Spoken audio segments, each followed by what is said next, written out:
wabarakatuh. Bertemu lagi dengan SLB Fajar Harapan. Kali ini kita sedang melaksanakan podcast dalam memperingati Hari Disabilitas Internasional tahun 2024 dengan tema bergerak bersama menuju kemandirian dan kesetaraan.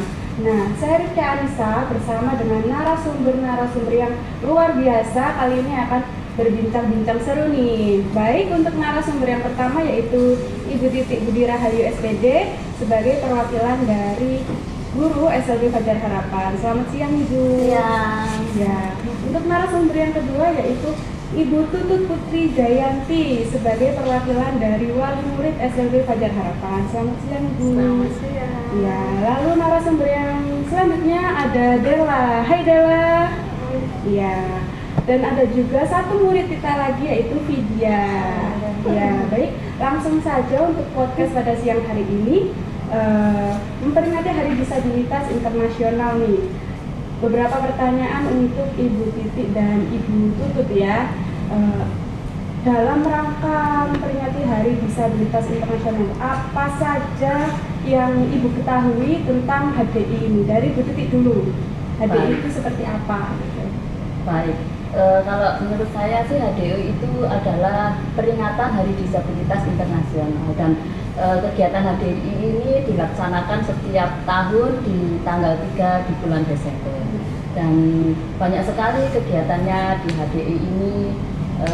Sekolah kita itu juga pasti mengikuti kegiatan ini di tiap tahunnya. Dengan HDI ini kita bisa memberikan wawasan ke masyarakat luas bahwasanya banyak sekali penyandang disabilitas yang beragam, yang bermacam-macam, sehingga mereka paham bahwasanya dengan beragamnya disabilitas ini beragam pula permasalahan yang ada di disabilitas ini. Jadi sehingga dengan mereka berwawasan mengenai disabilitas, makanya bisa membuat lingkungan yang inklusif untuk para peserta disabilitas. Berarti ini HDI itu mewujudkan lingkungan yang inklusif. Iya. Ya, perayaan HDI. Baik, kalau untuk Ibu Tutut sendiri, kalau menurut saya bisa mengapresiasi minat dan bakat anak. Setiap tahunnya kan selalu mengikuti kegiatan ini, tapi juga tidak harus menunggu tahun ini aja, tiap perayaan HDI aja.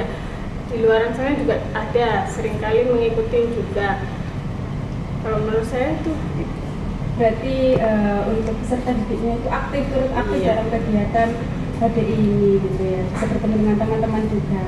Baik, untuk pertanyaan selanjutnya yaitu kegiatan apa saja, ini masih dengan Bu Titik dan Bu Tutut ya, kegiatan apa saja yang biasanya atau yang pernah dilakukan dalam atau untuk memperingati Hari Disabilitas Internasional? Mungkin dari Bu Titik lagi. Baik, kalau banyak sekali sih untuk kegiatan HDI itu seperti banyak pentas seni atau juga lomba-lomba, terus juga pameran hasil karya. Dan kebetulan SLB Fajar Harapan tiap tahun pasti mengikuti kegiatan HDI itu. Jadi misalnya kegiatan lomba-lomba itu juga banyak, ada lomba seni itu juga ada seni lukis, ada mewarnai, ada juga yang seni tari. Jadi SLB Fajar Harapan itu kebetulan peserta didiknya itu banyak yang berbakat atau yang berminat di pelukis. Jadi hampir tiap tahun kita mengikuti kegiatan HDI itu dengan mengikuti lomba-lomba yang tentunya yang diminati anak-anak, yang ada bakatnya di anak-anak. Berarti mengikuti serangkaian kegiatan lomba maksudnya di luar sekolah ya? Iya. Dalam sekolah saja? Iya, di dalam juga kan, karena kan bakat minat anak itu kan tidak sama. Jadi kalau yang ada di luar kita ikutkan sampai keluar sekolah, tapi kalau yang tidak ada kita wadahi di dalam sekolah. Kalau dari Ibu Tutut sendiri? kalau menurut saya kegiatannya itu banyak, lomba-lomba juga, iya benar. Kalau anak saya itu mengikuti lomba mewarnai dan melukis. Setiap tahun se-Surabaya selalu ikut kegiatan itu. Saya juga awalnya saya mengantarkan dari awal mengantar kan menungguin sampai pulang. Nah, sekarang ini cuma mengantar dan menjemput aja. Berarti merasa bangga tidak kalau anaknya mengikuti kegiatan-kegiatan Oh iya, kegiatan bangga seperti itu? sekali. Berarti sebagai wali murid, sebagai orang tua sangat mensupport Iya. ya kegiatan anak-anak di Fajar Harapan. Iya. Nah untuk Della, apa yang Della lakukan untuk memperingati Hari Disabilitas Internasional HDI? Della melakukan apa saja? Ikut lomba apa saja? Kan banyak lombanya, apa saja?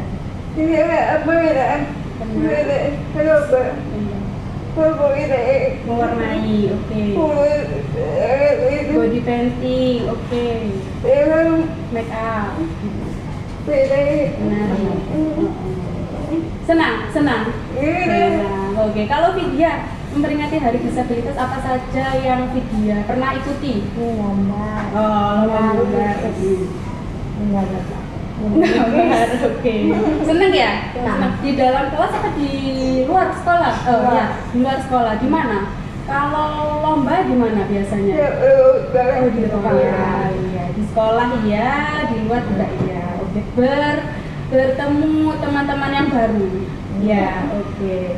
Baik, untuk selanjutnya, pertanyaan selanjutnya, karena temanya ini kesetaraan dan kemandirian. Nah, berkaitan dengan kemandirian anak-anak, menurut Bu Titik sama Bu Titik ini, dampak dari kegiatan memperingati Hari Disabilitas Internasional atau kegiatan-kegiatan yang ada di sekolah maupun di luar sekolah, apakah kemandirian anak-anak ini sudah terbentuk gitu menurut Ibu ini? Dari Bu Tutut dulu. Oke. Kalau menurut saya mandirinya semakin kelihatan karena semakin anak itu mengikuti kegiatan perlombaan, anaknya semakin imajinasinya, semakin kemandiriannya ditata sendiri, apa yang keperluannya semakin ditata sendiri. Jadi menurut saya sih berpengaruh lah mengikuti lomba-lomba ini dengan kemandiriannya. Kalau untuk Bu Siti? Iya. Kalau kemandirian pasti terlihat karena apa? Dengan anak mengikuti lomba-lomba, apalagi sampai keluar sekolah, di situ kan dia bertemu dengan berbagai macam figur.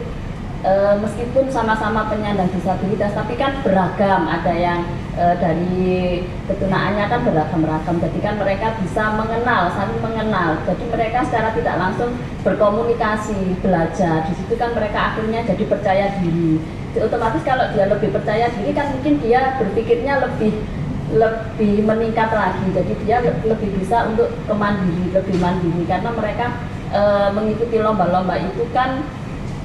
Di samping dia, kalau misalnya putrinya Bu Tutut ini kan melukis, di situ kan dia awalnya yang cengeng, dia tidak bisa menyiapkan apapun, semua itu minta. Kalau sekarang kan dia dengan mengikuti lomba kan tanpa ada orang tuanya, jadi kan dia sudah sendiri, butuh apa ya harus cari sendiri. Di situ kan secara tidak langsung kita melatih kemandirian dari anak-anak. Jadi semakin kesini dengan adanya kegiatan itu, kemandirian semakin terlihat dan kepercayaan dirian anak-anak itu semakin meningkat. Oke, berarti terlihat sekali ya kemandirian. Iya. Apa yang anak perlukan itu dia sudah tahu kebutuhannya, iya. ya. Tidak harus mencari atau bertanya perlunya apa. Iya. Gitu. Baik, terus untuk Della nih. Kalau Della di rumah biasanya melakukan apa? Kalau libur biasanya Della melakukan apa? Membantu mencuci, ya, menyapu, oke, menyetrika baju sendiri. Oh, keren. Kalau Vidya? Menyapu, ngepel, sama masak. Bantu masak mama, iya. Kan maksudnya aktivitas-aktivitas seperti ini kan termasuk bentuk kemandirian juga. Anak-anak sudah bisa melakukan kegiatan pekerjaan rumah dengan mandiri. Oke, lalu selanjutnya tentang kesetaraan. Kalau dari Bu Tutut sama Bu Titi ini melihat sosial anak-anak gitu, apakah mereka itu sudah merasa dalam lingkungan yang setara atau mereka masih minder gitu untuk bermain sama teman-temannya? Dari Bu Tutut ini. Kalau menurut saya semenjak anak saya sekolah di SLB Fajar Harapan ini, anak saya itu semakin pede. Awalnya itu nggak berani sama orang, takut lah istilahnya, karena mungkin pernah diapa-apain, kita juga nggak tahu, kayaknya pernah, tapi semakin kesini semakin pede. Lagian di sini itu sesuai kemampuan anak, jadi nggak semua, beda-beda anak kan pasti kemampuannya beda-beda. Kalau di sini sesuai kemampuan anak, ya itu yang dijalankan gitu. Berarti sekolah memfasilitasi sesuai Iya. dengan kemampuan anak dengan sangat baik. Kalau menurut Ibu Titi?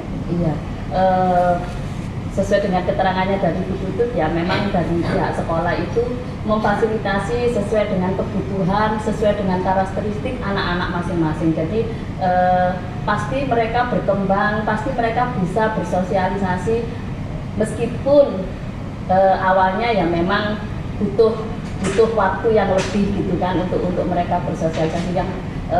Namun kita pihak sekolah sudah melakukan kesetaraan terhadap semua peserta didik, sehingga apa yang mereka butuhkan, apa yang mereka minati, jadi mereka bisa mendapatkan itu sesuai dengan karakteristiknya dan kebutuhannya masing-masing. Berarti sekolah sudah memfasilitasi juga untuk Iya. kesetaraan anak, ya sangat baik, mungkin bahkan dari segi sosial maupun sarana prasarananya, Iya. keterampilannya juga. Disesuaikan. Iya. Lalu untuk Della dan Vidya nih, kalau bermain sama teman-teman merasa takutkah atau malukah biasanya di sekolah? Della? Tidak merasa takut. Tidak. Kenapa? Oh, teman-temannya baik. Tidak mengejek. Bermain. Oh ya, kamu senang bermain bersama-sama. Oke. Kalau Vidya sama teman-temannya gimana? Ngejek. Mengejek apa tidak mengejek? Ngejek. Biasanya elok. Elok sih kayak ngejek nama-nama orang tua. Oh gitu. Tapi Vidya merasa sedih apa tidak? Sedih. Oh. Iya. Tapi kalau misalnya temannya mengejek, Vidya maafkan apa tidak? Tidak. Kalau temannya minta maaf, tidak Vidya maafkan? Iya. Terus gimana untuk menghadapi temannya? Misalnya temannya mengejek, Vidya responnya gimana? Minta maaf. Yang minta maaf Vidya atau temannya? Temannya. Temannya minta maaf dan Vidya memaafkan apa tidak? Tidak. Terus gimana dong? Waduh, harus memaafkan ya. Berarti Vidya ini masih ada apa ini? Apa harus bermain bersama-sama dengan teman-teman ya kan? Ya tapi Vidya kalau di sekolah selain ya mungkin ada beberapa yang mengejek ya, tapi kan tidak semuanya. Kalau sama teman-teman yang lain merasa senang atau tidak? Senang gitu karena bisa bermain bersama ya. Oke. Nah, sekian itu tadi podcast hari ini. Jadi dalam rangka memperingati Hari Disabilitas Internasional, SLB Fajar Harapan sudah memfasilitasi sebaik mungkin dari segi lingkungannya inklusif, lalu fasilitasnya juga untuk sosial dan perkembangan akademiknya juga sudah terfasilitasi dengan baik. Semoga ke depan dalam memperingati HDI juga semakin lebih baik lagi, menciptakan lingkungan yang inklusif untuk anak-anak disabilitas. Baik, sekian podcast hari ini. Sampai bertemu di podcast berikutnya. Assalamualaikum warahmatullahi wabarakatuh. Waalaikumsalam.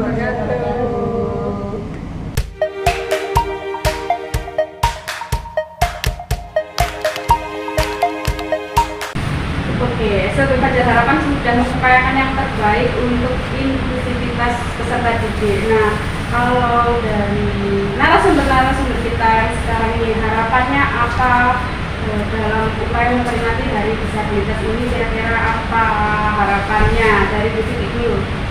Baik, kalau saya sebagai seorang guru ya mempunyai harapan supaya pemerintah itu lebih memperhatikan ke peserta didik yang disabilitas. Jadi umpama misalnya peraturan-peraturan atau apa itu jangan hanya dikhususkan untuk yang reguler, karena biar bagaimanapun mereka semua para penyandang disabilitas itu mereka semua juga anak-anak bangsa. Mereka juga berhak mendapatkan kesetaraan, mendapatkan apa yang seharusnya mereka dapatkan sama dengan yang reguler begitu. Kalau dari situ, kalau menurut saya sebagai orang tua yang mempunyai anak disabilitas, saya meminta agar pemerintah dan masyarakat swasta untuk memperbanyak peluang untuk bekerja anak-anak disabilitas.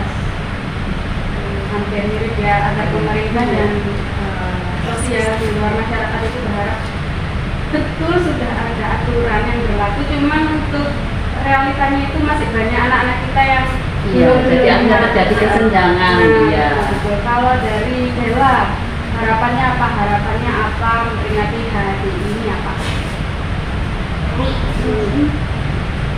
Oh, bisa dapat kerja sama seperti teman-teman. Oke, kalau dia, oh sama ya, bisa bekerja sama teman-teman seperti teman-teman yang lainnya, biar tidak ada perbedaan gitu ya. Teman-teman kerja, dia juga bisa kerja gitu ya. Oke, itu semoga harapannya bisa terrealisasi ya. Amin.